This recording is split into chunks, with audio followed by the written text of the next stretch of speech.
You know, sometimes when you're doing jobs around the home, it absolutely makes sense to hire tools and equipment, but only if it's cheaper in the long run. Well, because of that, can you believe it? I'm now the proud owner of a Wacker plate.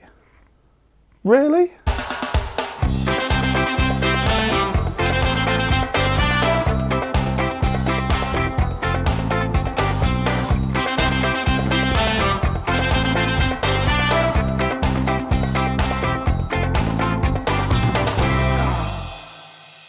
Before I unbox my new toy, I thought I'd just run through very quickly my justification for buying rather than hiring. Now, in my area, Wacker plates or plate compactors cost around about £45 per week to hire, but they generally include another £15 for delivery and pickup. So that means per week they generally cost around about £60.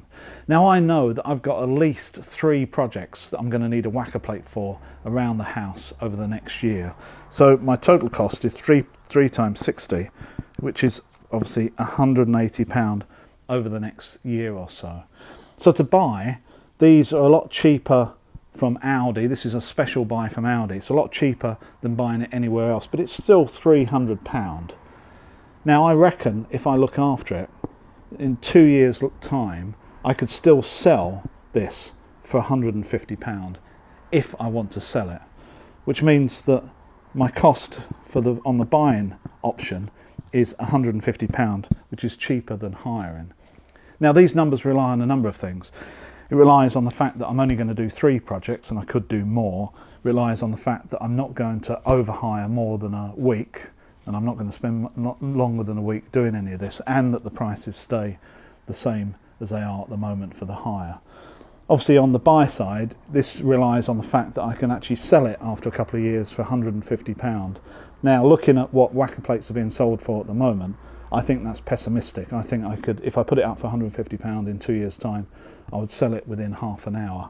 So I've sort of gone worst case.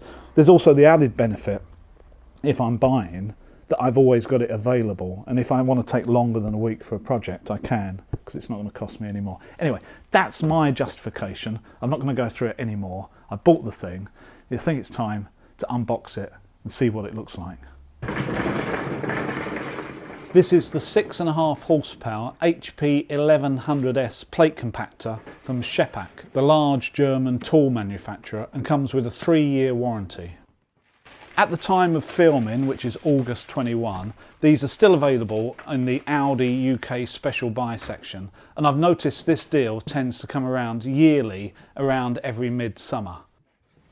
At £300, it's an incredibly good deal, as other sellers are actually advertising these for at least £200 more. It's aimed at the DIY small builder market and has a stated compaction force of 1100 newtons, which is just over a tonne. It arrives almost completely assembled, so not very much for you to do when it turns up.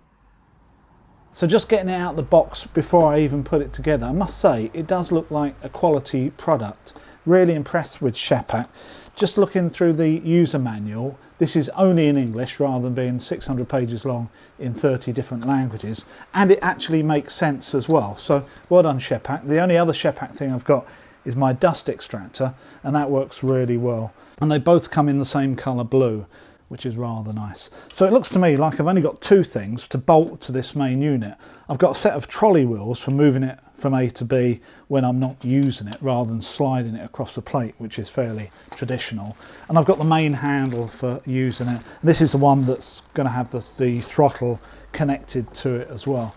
Once I've got both of those bolted on, I can see about getting some oil in this. It actually turns up drained of oil for transportation reasons, and there's lots of stickers on it saying that it's got no oil in it, and if you try to start it without putting oil in it, your warranty is void as well.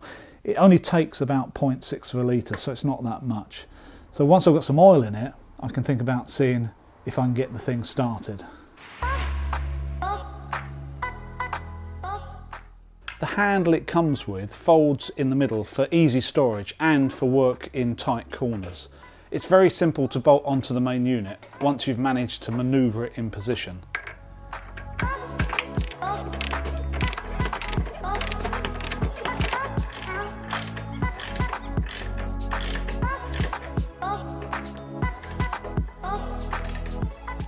I next connected the throttle cable, which to fix securely, you need to turn the screw around 180 degrees and fix it from the opposite side it comes delivered with, which the user manual doesn't actually make clear.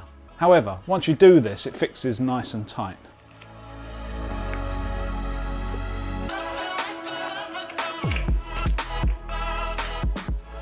The trolley wheels also go on easily, and the trick here is to tighten them up fully and then back the nut off half a turn so the black bar can swivel relative to the main unit. This means they hang nicely on the hooks on the handle and then swivel down when you need to use them. I filled it up with 600 millilitres of the cheapest Halfords oil I could find, measuring it out in two 300 millilitre doses. The manual didn't expressly say where to fill it, but as it's got two oil dipsticks, I picked one of them and poured it in, which would have been almost impossible without my Poundland funnel. This is an air-cooled 4-stroke motor, so similar to a lawnmower, so the fuel is standard unleaded petrol. So I've just reread the manual and I think I'm ready to go. I've got the oil in, I've got the petrol in. This is the big moment where I can take it outside and see if it starts. What's interesting reading the manual is apparently this big lump at the front here that turns the rotation from the engine into the vibration for the plate is called an exciter. Now I've had lots of vehicles and cars over the years that have had turbos and superchargers, but I've never had an exciter. I'm excited. After seeing literally hundreds of people on site over the years trying to drag Wacker plates around the place, these wheels, I must say, are an excellent addition and absolutely worth their weight in gold.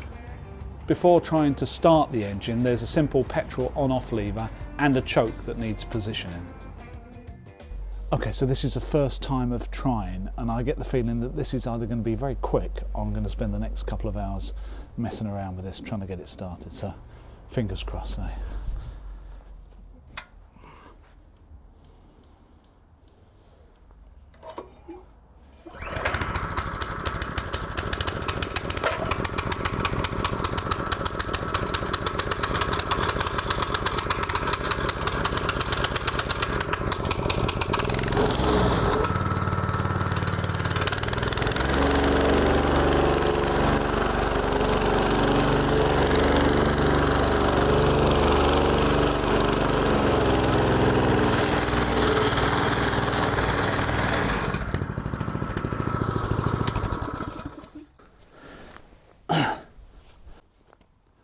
So I wonder where that's come from.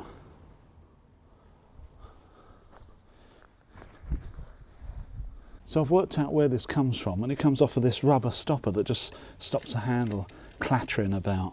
And I don't know why it's fell off. I'm going to have to check out the video to see if this was really loose before I started. But anyway, I'll tighten it back on and see if it happens again.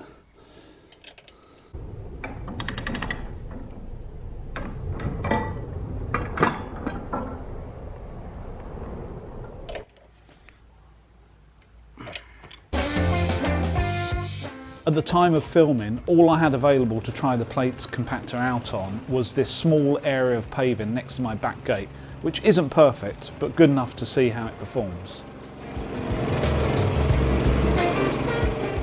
I started on the formation, the soil, to ensure that it was compacted before filling.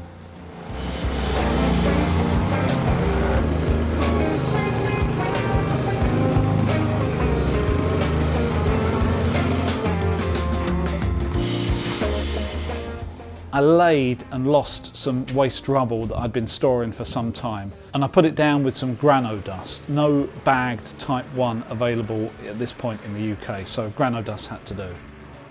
The grano essentially filled the gaps and helped bind the whole layer together. And the verdict? Well, it felt and performed just like a plate compactor that you would normally hire. The vibrating plate propels it forward, and it was relatively easy to manoeuvre sideways and in the tight corners in this small hole.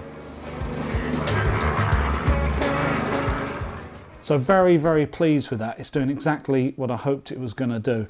I would class this as a light to medium plate compactor, which is absolutely perfect for around the house on driveways and patios, and probably not put in more than 50 to 70 millimeters of sort of type 1 at a time, because you might not get the compaction and your levels will probably go all over the place as well. And before anyone says anything, what you just saw me do was not one of the 3 projects I've got coming up. A little job like that, I would always use a hand compactor. What you will see this coming out again soon for is some block paving I've got to go down, and that give me also a chance to try out this rubber mat that comes with the compactor for seating the blocks at the end. So I hope you've enjoyed this video. If you have, please check out the other ones on my channel and please subscribe. So until next time, I've got a bit of polishing to do.